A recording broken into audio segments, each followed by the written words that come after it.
Hello అండి. అందరికీ నమస్కారం. నేను మీ సరోజినినండి. ఇలా కార్నర్‌లో ఎప్పుడప్పుడు నేను పూజ చేస్తూనే ఉంటానండి. గురువారం రోజు కానీ, ఏదన్నా శనివారం రోజు కానీ, ప్రత్యేకంగా నేనేదైనా కొత్త దీపాలు తెచ్చినప్పుడు ఇలా పెట్టుకుంటాను. ఎప్పుడూ మీకు వీడియో పెడుతూనే ఉంటానండి. మందిరం వీడియోలు కాకుండా నేను నా హాల్‌లో చేసిన వీడియోలు కూడా పెడుతూ ఉంటాను. గురువారమే ఎందుకు చేశారు, శుక్రవారమే ఎందుకు చేశారు పూజ అనేది కాదండి. నాది ఒక పూజా బ్లాగు. ఎప్పుడైనా ఏదైనా అప్‌లోడ్ చేస్తూనే ఉంటాను. కానీ నేను వెంకటేశ్వర స్వామికి సంబంధించింది ప్రతిరోజు నా వెంకటేశ్వర స్వామికి మా మందిరంలో ప్రతిరోజు పూజ, అభిషేకము అన్నీ అవుతూ ఉంటాయండి. ప్రతిరోజు కూడా పెట్టనండి. ప్రతిరోజు పెట్టినా ఎవరు చూడరని నేను పెట్టను. అందుకనే ఏదైనా వీలున్నప్పుడు స్వామివారికి అన్ని పంచామృతాలతో నేను చేసేటప్పుడు నాకు వీలున్నప్పుడు తప్పకుండా మీకు పూజా మందిరం చూపెడుతూ ఉంటానండి.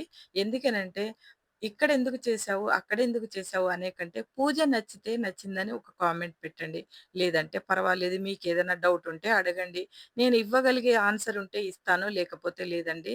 అంత పెద్ద పూజలేమి నాకు రావండి. నా మనసు నిండా ఏడుకొండల స్వామియే ఉంటాడండి.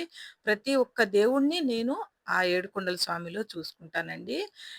ఇప్పుడు మనం ఏదైనా కూడా పూజ చేసుకునేటప్పుడు ఒక దేవుడంటే చాలా ప్రత్యేకమైన అభిమానం, ప్రత్యేకమైన ఇష్టం ఉంటుందండి.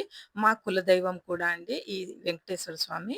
కాబట్టి నేను ప్రతిరోజు కూడా ఈ వెంకటేశ్వర స్వామికి నేను అభిషేకము, పూజ, కొంచెం నైవేద్యము తప్పకుండా పెట్టాలండి. ఇలా అయితే చక్కగా ఈ దీపారాధన అయితే చేసుకొని, ఈ పూజనైతే నేనెలా క్లీన్ చేసుకున్నానో వస్తువులు కూడా కొన్ని పెట్టానండి. పాత వీడియో అయినా కూడా ఎందుకనంటే కొన్ని నేను చెప్పుకునేవలసినవి ఉంటాయండి. అందుకే నేను కొంచెం వీడియో లెంతీగా పెడుతున్నానండి.